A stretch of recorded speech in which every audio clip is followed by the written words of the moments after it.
Hello and welcome to Granada Reports Live with the latest across the northwest. We have some breaking news tonight as the body of a teenage girl is found in the water of Carmel Dam in St Helens. Also on the programme tonight. The desperate mother forced to sleep in her car with her two young children. She claims she was ignored repeatedly by Liverpool Council despite telling them she was homeless. My oldest one, she was getting upset. She cried a little bit and asked if we could go home, and then that made me feel bad because I knew we couldn't. Why Liverpool's proudest punch to host Kyiv Pride on behalf of LGBTQ+ communities in Ukraine.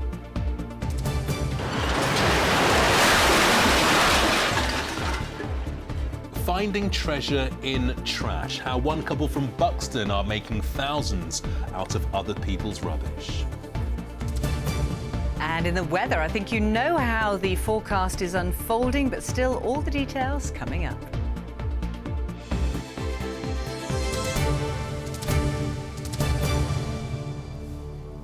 Yeah, all that's still to come, but first tonight to some breaking news, and that is that a teenage girl has died in open water in St Helens. Police, paramedics and the fire service were called to Carmel Dam after the alarm was raised this lunchtime. Let's cross straight over to our reporter Tim Scott now, who's live at the scene. And Tim, what more can you tell us? Well, Vicky, as you've heard, desperately sad news here at Carmel Dam tonight. A young girl losing her life in the water in this huge lake. It's a popular beauty spot, and tonight people are wondering just how on earth this has happened. Emergency services were called here at around 12:30 this afternoon. Police said they'd received a call, a report of concern for the safety of a teenage girl. Ambulance crews, fire crews and police divers all attended and mounted a huge search operation. They worked hard here throughout the afternoon, and then in just the last few minutes, this desperately sad update from the officer leading the search operation. Officers entered the water in an attempt to find the teenage girl. They were joined by officers from Merseyside Fire and Rescue Service. Unfortunately, despite their best efforts, the search culminated in the recovery of the girl's body. Now, police say they're also appealing for witnesses, anybody who can help them put together just what happened in the water this afternoon. They also say that their thoughts are now with that young girl's family. Desperately sad news here tonight. Vicky Gamal. Desperately sad indeed, Tim. Thank you. Well, next tonight, to the single mothers from Liverpool who say they were left high and dry by the council despite repeatedly telling them they were homeless. Yeah, things became so desperate for one mum that she was forced to sleep in her car with two young children after claiming she'd been ignored for months. Well, Liverpool City Council has already apologised to one woman and paid £2,000 in compensation after a report concluded it had failed to assess her need for support. Our reporter Emma Sweeney has the story. It got to a point where I had to sleep in my car with the two kids. One was 3 and one was 1 at the time. And it was just horrible because I had to try and find somewhere quiet so people weren't walking past. And that felt like you were getting judged if somebody walked past and seen me and 2 kids sleeping in the car. It's a story that for most of us is simply unfathomable. A single mother with 2 children and nowhere to call home.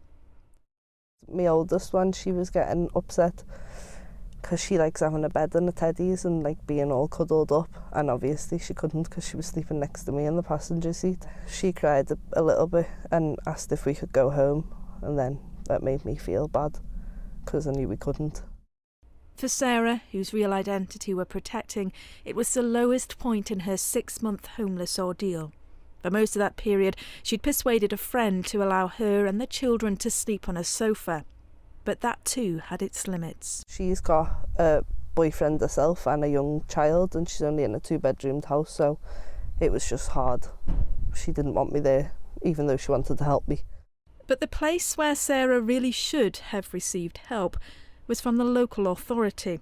The mother of two claims she told them on several occasions she had nowhere to live, but for months Liverpool City Council failed to help. How many times do you think you contacted them? It's got to be 15 plus, not including the online referrals. I think I did 3 or 4 of them. Text messages suggest Sarah first contacted the council in October of 2022, but it wasn't until 6 months later, in April of this year, after she pleaded directly to local councillors, when she was finally assessed. Her case has now been taken on by a housing solicitor, and she's made a formal complaint. As soon as she presented over the phone as homeless, they should have booked her in for a full assessment. They should have checked that she was in priority needs, which she was because she had the children, and then just checked that she was eligible for assistance and that likely to be homeless. They should have then provided her with interim temporary accommodation while they make a full assessment of her case and just check that she's got a local connection to Liverpool and didn't make herself intentionally homeless. Sarah isn't the only one who says they were repeatedly ignored by the council after presenting as homeless. I've recently spoken to another of Siobhan's clients who's received £2,000 in compensation plus a letter of apology after an Ombudsman report found that Liverpool City Council had failed for several months to assess her claim that she had nowhere else to live. And just like Sarah, she was a single mother having to couch surf with a 10-month-old baby and another on the way. Why is this happening? It's very difficult to say. We've been trying to work with the council as a law centre to kind of explain the problems that we're seeing, explain the barriers that we're seeing and see if there are ways to improve things. But it feels very much like the system is just broken and the processes aren't properly in place. They're obviously overstretched as well. There's no denying that. The homelessness is increasing, but they have to find a way to manage it because that's their duty under the law. Sarah and the children are now in temporary accommodation and hope they will soon be given a permanent home. But they too say change is needed. They literally won't do anything until the last minute. And even then they just leave you. It's just a joke, really. And Emma joins us now. It's hard to believe that this can happen to people who are so vulnerable. You've asked the council for a response. Yeah, that's right, Gamal. I asked them about the 2 cases that I referred to in that report, both the claims by the woman that I spoke to, but also those findings by the Ombudsman in relation to that second woman for which they've now paid out compensation for. And in relation to that case, the council says that it accepts that its handling of it fell below an acceptable standard. Unfortunately, they say the delay in responding to the woman further exacerbated the issue in helping her to find suitable accommodation. And for this, they say they have sincerely apologised. In their statement, they go on to say, we acknowledge and accept the findings of the Ombudsman and are using the case to develop the service and make the necessary improvements required. Now, they didn't respond any further to the allegations put forward by the woman in the report that I spoke to. But what is important to note is this. The claims put forward by the woman are not isolated. Earlier on this year, the same council had to pay out more compensation to a man who found himself homeless on the streets of Liverpool during the pandemic, and the Ombudsman found that it had failed in its duty towards him. And in that report, you heard from Siobhan, the lawyer, who said that this is a broken system. Well, of course, it is now up to the council to prove otherwise. Yeah, let's see if the council does implement those necessary changes. OK, Emma, thank you.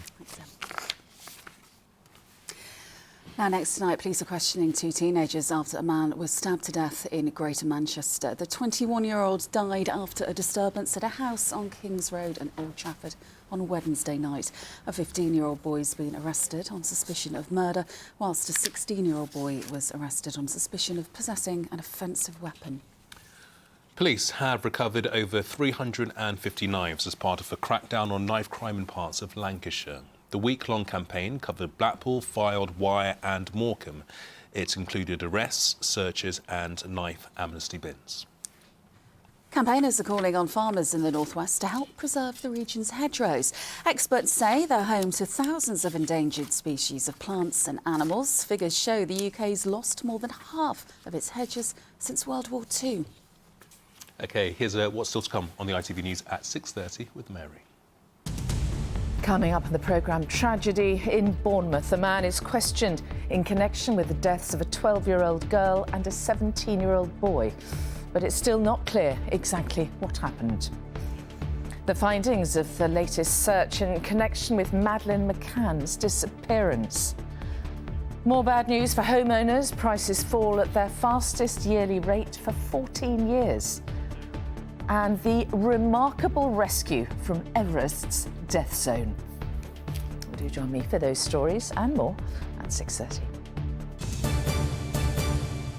Right, well, next tonight, and with Liverpool still basking in the glow of the Eurovision Song Contest, more plans have been announced to build the city's relationship with Ukraine. Yeah, that's right. Liverpool is set to host Kyiv Pride on the country's behalf, with a march taking place in July to support LGBTQ+ communities in Ukraine. Yeah, it's part of the LCR Pride March, which last year saw more than 15,000 people turn out on the streets of Liverpool and turn it into a sea of colour. Impressive stuff. Here's Anne O'Connor. Liverpool needs little excuse for a party, proved by its Eurovision celebration, organised in 6 months, enjoyed by thousands. Another rainbow-bathed event the city stages is the March with Pride, where the LGBT+ community are joined by more thousands across the city. This year, it will be staged on behalf of Ukraine, just like the Eurovision Song Contest was, as another mark of solidarity with the war-torn country that can't stage its own events. At Liverpool's Masquerade Bar, they're planning the march, buoyed up by a Eurovision party that saw a huge boost to business.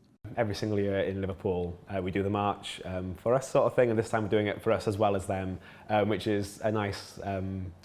it's kind of like a nice responsibility to have, for us to look after it for them as well. I guess it is just standing with them and knowing that, you know, in our personal lives we've kind of gone through the same journeys. They've obviously gone through much more harrowing situations. But yeah, we can kind of like stand with them in that sort of sense. And always there is the backdrop of what Ukrainians are going through in the war zone and here after fleeing the fighting. It was a difficult process to go through, actually, knowing that at the other end of a Zoom call during this whole process of Eurovision, some people are sat in bunkers, having to reschedule meetings because they've been shelled the night before. So it's been a difficult process, an emotional process, to actually see that firsthand. And so certainly here in the city, with the displaced Ukrainians that live here, but also that came here for Eurovision, they've been at the heart of what we've done and delivered, and we're very proud to do so. It's one of our legacy impacts, I suppose, from Eurovision. And so there's that whole element of doing it on behalf of a different city, a city that needs our support in this moment of time, and showing that solidarity in the same way that we did through Eurovision. So it's exciting for the city to do it all over again. Last year, Warsaw in Poland staged Kyiv's march. This year, Liverpool steps up. The LCR Pride Foundation says it will once again take to the city's streets in protest and celebration on July the 29th. Anne O'Connor, ITV News, Liverpool. I love seeing those pictures Yeah. of Eurovision again. It's fab. Well, earlier we were joined by Andy Herring from LCR Pride in Liverpool and Edward Rees from Kyiv Pride in Ukraine. We asked them how important it is to keep building on those strong links with the country. It's so important. We didn't host Eurovision as a one-off or just to host a contest. It was the meaning behind it. So to continue that show of solidarity is so important. We all stand for the same reasons. We all stand for equality and unity. So yeah, it's a real privilege to be able to. Edward, just give us a sense of how you're feeling that Kyiv Pride will be held in Liverpool this year. It's amazing. First, I watched Eurovision from home, from Kyiv, and I saw that Liverpool is a great city with great people. And I saw this amazing, bright acceptance of Ukraine and support and help that you want to provide. And it was kind of a really great experience to watch it on TV. And I think it would be the amazing experience to see the pride on our Kyiv Pride on your streets. So thanks a lot for this. And I know that there are a lot of Ukrainians in the UK who are temporarily living there as refugees because of the Russian invasion. So I really hope that we can gather all of them and march on the streets of Liverpool. And Liverpool has got a reputation as being a very tolerant city, Andy, but how important is the yearly Pride March, would you say? Yeah, it's so important. I mean, we are a march, we stand up for our rights, and we're still there in protest as well as celebration, and we're very conscious that even here in the UK we can see our rights kind of backtracking or removed entirely, and we know all of the kind of risks that entails, not only here but in Ukraine as well. So to be able to stand, to show that unity, to show the world and the rest of the world what we stand for is so important. And Edward, you work to represent LGBTQ+ communities in Ukraine. How difficult is life there? If we are talking about like more peaceful time, Ukraine is definitely not the best country for LGBTQ people, but we are constantly growing in that. Initiatives which are actually growing through the times of war, because LGBTQ soldiers in Ukraine are very visible right now. They are fighting on the front line, they protect Ukraine from Russia, and people start to see that equality and human rights for those people are very important. Andy, give us a sense of what we should expect for Kyiv Pride this year. During Eurovision, we saw all of Liverpool effectively decked out in blue and yellow.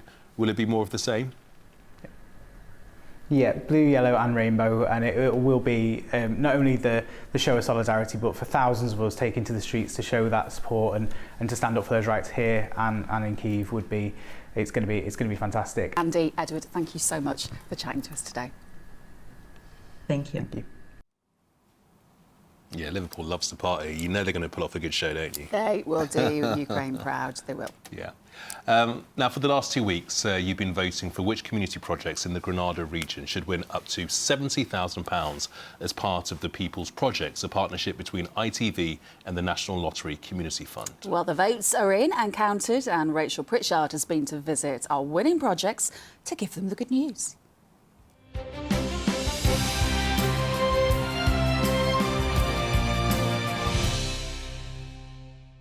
Well, this is the day the groups have been waiting for. You've been voting for your favourite project, and I've got the wonderful job of revealing the winners. We're just around the corner from our first project. They are expecting us. We've said we're going to do some extra filming, but they don't know they've won. Let's go and share the good news. It's in Our Nature in the Peak District as an arts and mental health project. It'll use various art forms, including film, to bring young and old together to encourage friendship and better mental health. Hello everyone, how lovely to see you all again. Well, I'm here with some very good news. You have won £70,000! That's for you. How does it feel? Oh, it feels absolutely fantastic. Yeah, we're really, really delighted to get the grant to do the very important work that we want to do. I'd like to say a huge thank you to everybody who voted for us, because it's been really wonderful. The Advantage Able Raiders project in Barrow in Furness want to continue to offer sports and wellbeing sessions to adults with a learning disability. They also want their learning disability rugby team to take part in festivals in a brand new kit.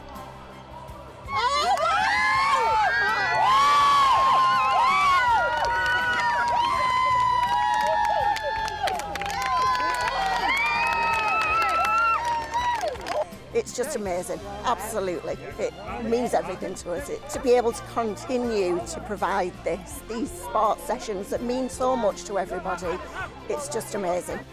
The Dancepiration project in Wigan work with adults and children with additional needs. They want to share their love of dance by putting on classes for other people. Well, hello everyone. How brilliant to see you all again.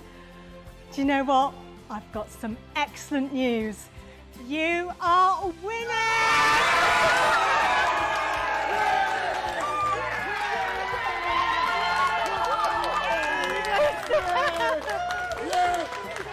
Oh, thank you so much. Oh, yeah, let's have a hug. Well done, well done. How does it feel?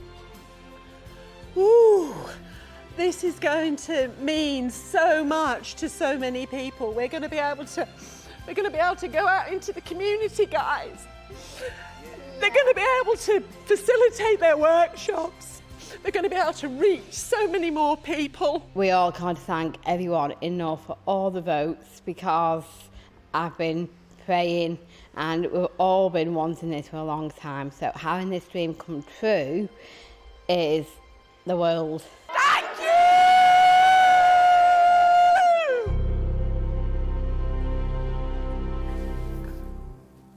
I'm not crying, you're crying. No, I'm do you not think they're crying. excited? I think they were quite excited Many about that. congratulations to all the winners. Awesome. Huge congratulations. And on to sport now, and somebody who could definitely pull off one of those little sparkly skirt numbers. It is the one and only Christopher Hall. Have you been following me around on the weekend? Well. How do you know all about this? Blimey, that was emotional. How do we follow It that? was. But yes, that's right. Ahead of this weekend's FA Cup match, a bit of a boost for Manchester United. This season isn't over yet, but they've already begun strengthening for next season. United closing in on a deal for Chelsea and England midfielder Mason Mount. His current contract expires next year, and it's believed Mount has agreed personal terms with United, who will now make a formal approach to Chelsea.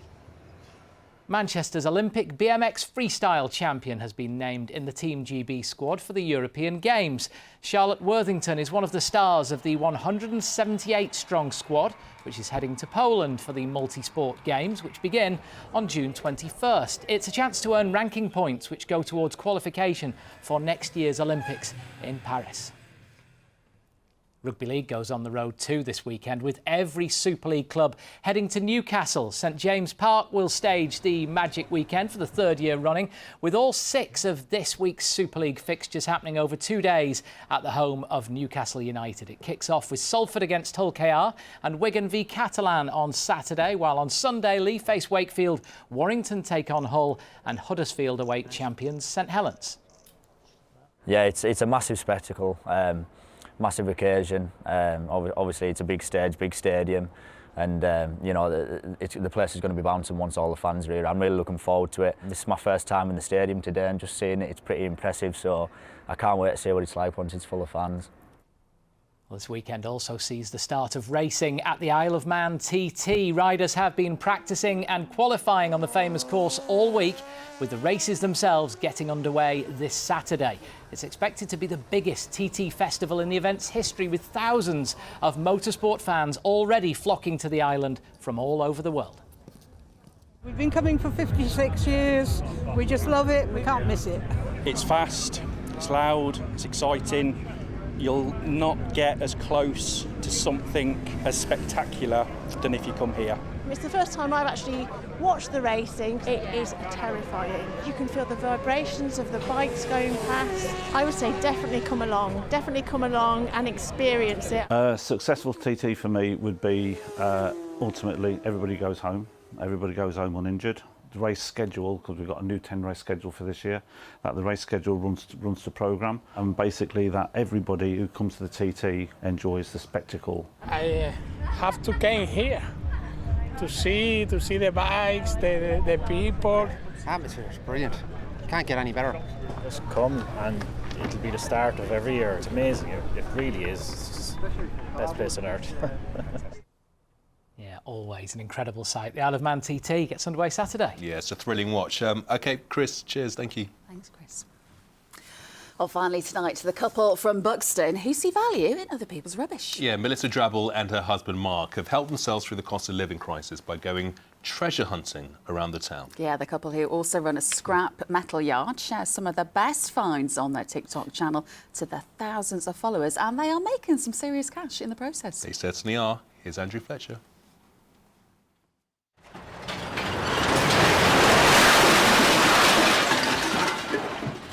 A load of old trash, tipped onto Drabble's scrapyard, ready for the husband and wife team who run it to get to work. Mark will separate and weigh the different metals to be melted or shredded, while Melissa goes on a treasure hunt. I kind of like that. It's a little old Chinese lantern, little cast iron one. And they're really good. You put a little candle inside them. They're great for the garden. She sifts through each truckload of rubbish for hidden gems to salvage. Toys, trinkets, tins, all waiting to be upcycled, sold or saved.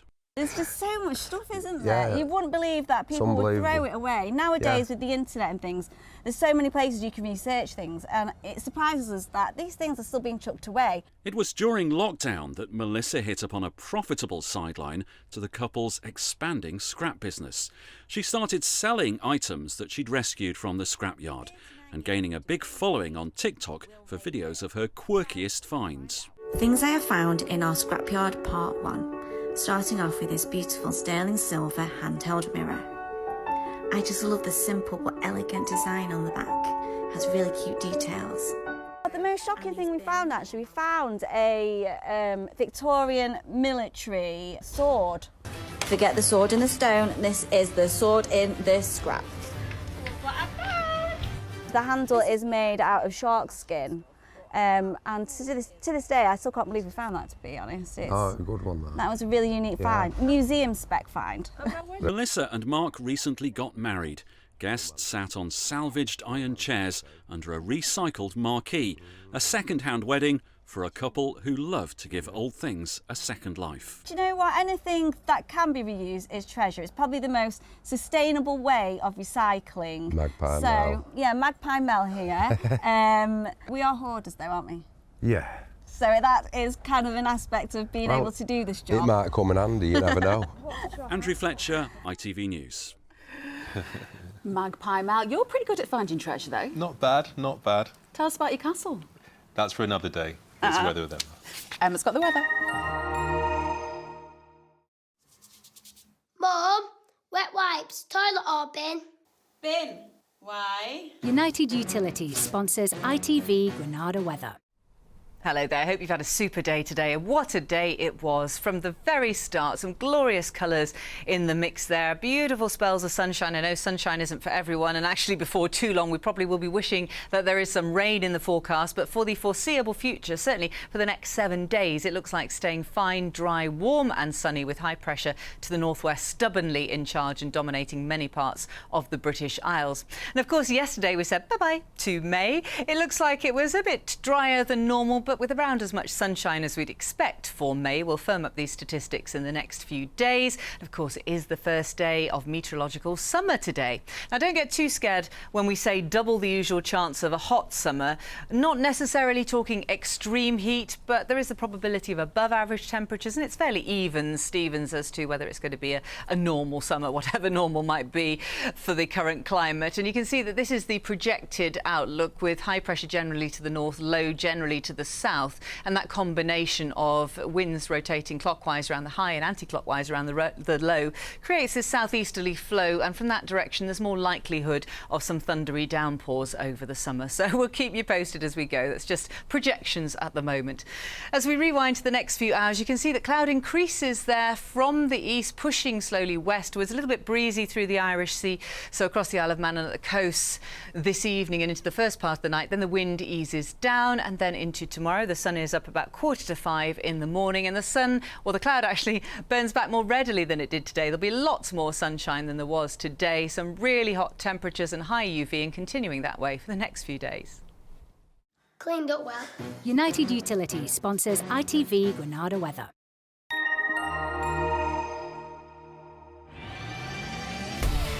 Hello, summer. Piri sponsors ITV Pollen Count.